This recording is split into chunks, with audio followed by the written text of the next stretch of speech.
Welcome to the first of your review material. We're going to talk about the properties of exponents and scientific notation. I'm going to make this into a two-video lesson where we just go over this first page in one video, going over the properties of exponents, and then I'll go over some more exponent properties and scientific notation in a second video. So to get things started, these are some of the properties of exponents that you use whenever you're trying to simplify an algebraic expression. For example, whenever you see a monomial, like a times b raised to the n, you can remove these parentheses by applying the power n to both factors inside. So it just becomes a to the n times b to the n. Or if you see a fraction inside parentheses raised to a power, you can apply that power to both parts of the numerator and the denominator individually to remove the parentheses. Okay, so remember, the proper use of this property is this: if you have something like 5x raised to the third, then the property says you can do this as 5 to the third times x to the third, and then simplify this. 5 to the third is 125, and then times x to the third. So that's the correct use of this first property. A warning, a common mistake, so beware of sometimes people will misuse this property.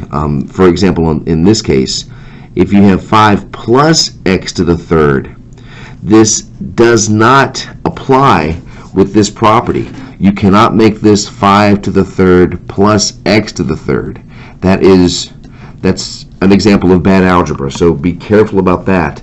That's an algebraic no-no, so watch out. You can only apply this property to things that are multiplied in parentheses raised to a power, like this, not things that are added or subtracted raised to a power. That's a bad mistake.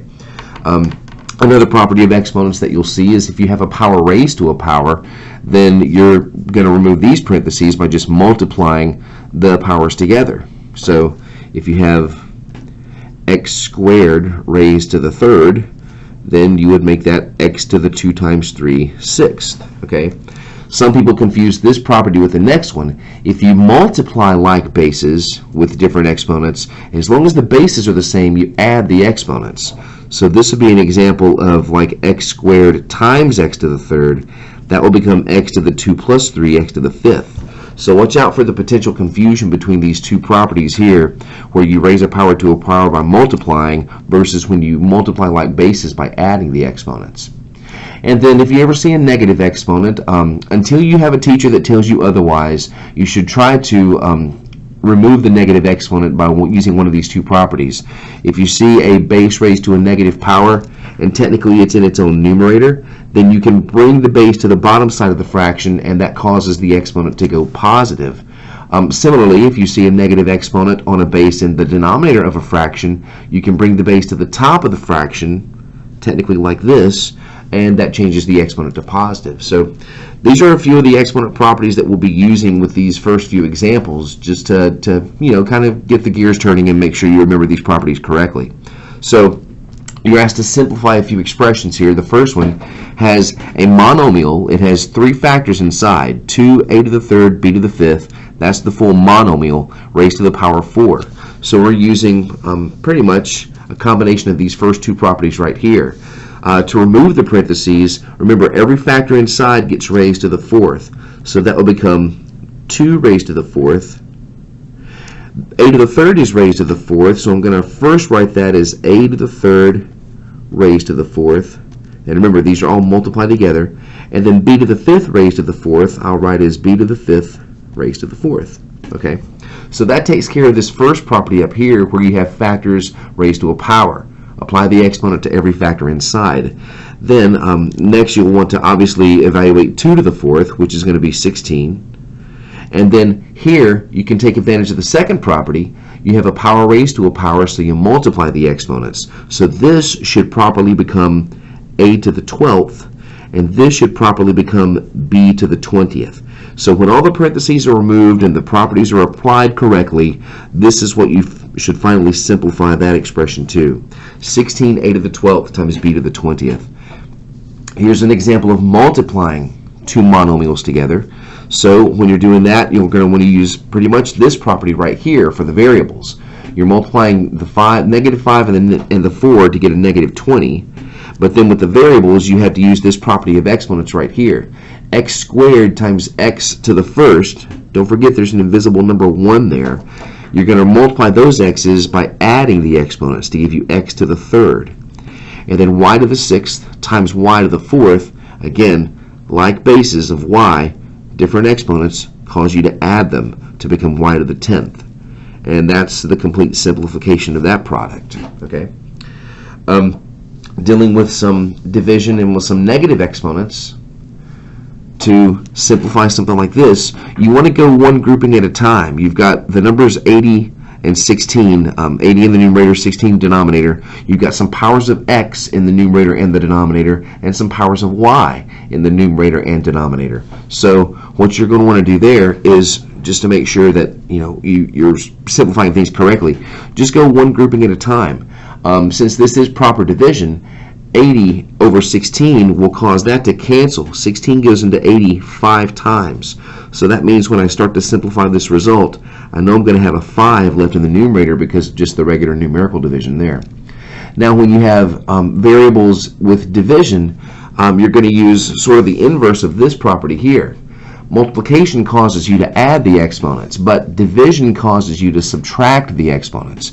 What you want to do is you want to find out which power has the greater, which variable has the greater power, and then subtract the greater exponent minus the larger exponent. So for the x's right here, you have x to the 13th over x to the 19th. The greater power of x is in the denominator of the fraction. So that means you're going to simplify this with x left in the bottom and subtract the exponent 19 minus 13 to effectively cancel out those x's and leave them simplified in the denominator. Same thing for the y's. Y's have a power of 3 up top and a power of -5 in the bottom.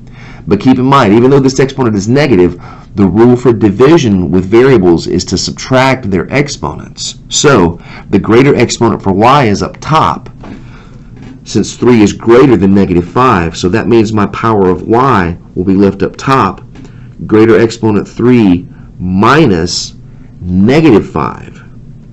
So see, that actually uses the negative exponent property. When it comes to the top, minus negative causes that negative exponent in the bottom to become a +5 that's added with the 3 up top. So again, I've got a little dot here reminding you that all this is still multiplied together into a numerator and denominator of one fraction. So when you finally get this one simplified, you'll have 5y, 3 minus -5 is going to be y to the 8 over x to the 19 minus 13 is to the 6th. So all the negative exponents have been taken care of, and you've got that one simplified correctly. Just as an alternative solution, I mean, you could also have done this one this way. If you started over with 80 x to the 13th, y to the 3rd, over 16 x to the 19th, y to the -5. Some of you may remember from algebra that your teacher may have said make the negative exponents positive and then simplify. And you can do that.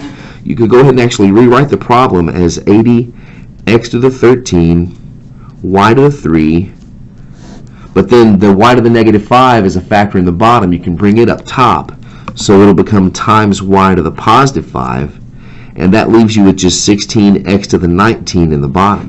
Okay, so then that turns it into 80 x to the 13 times y to the 8th. You've got like bases, so add the exponents, over 16 x to the 19th. And then you want to group them again like we did earlier. Divide 80 by 16, that leaves you with a 5 up top. And then when you cancel these out, remember you're subtracting the exponents, so that property still kicks in.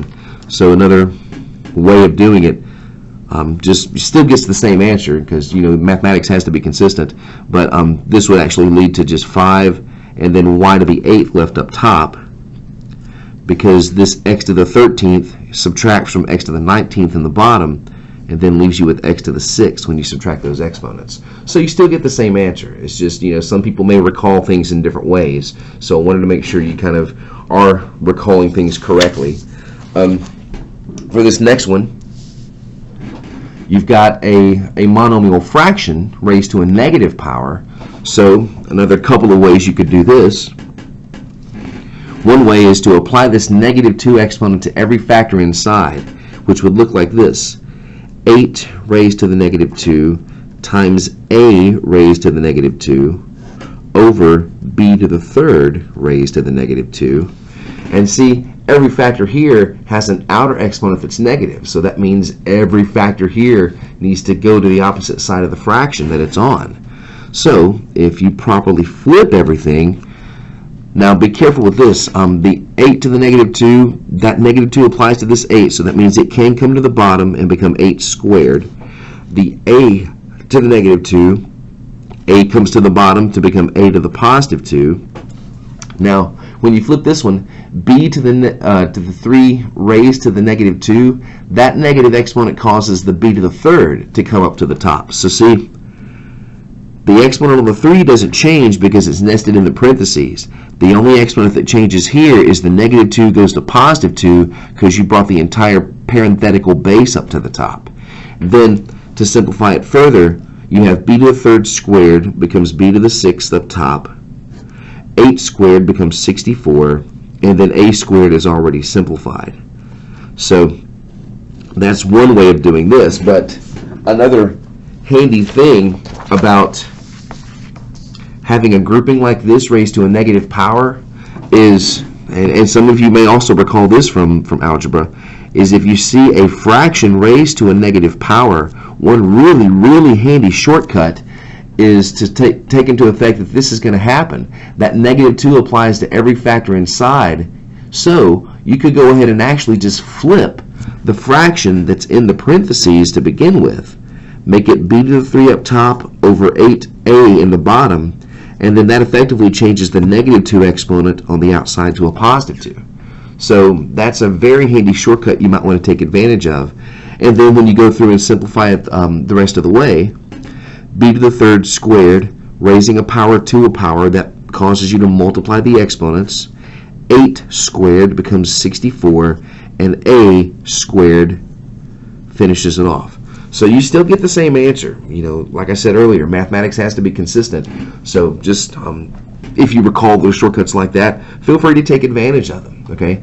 I'm going to stop this video, and then we'll continue with fractional exponents and scientific notation in the next video.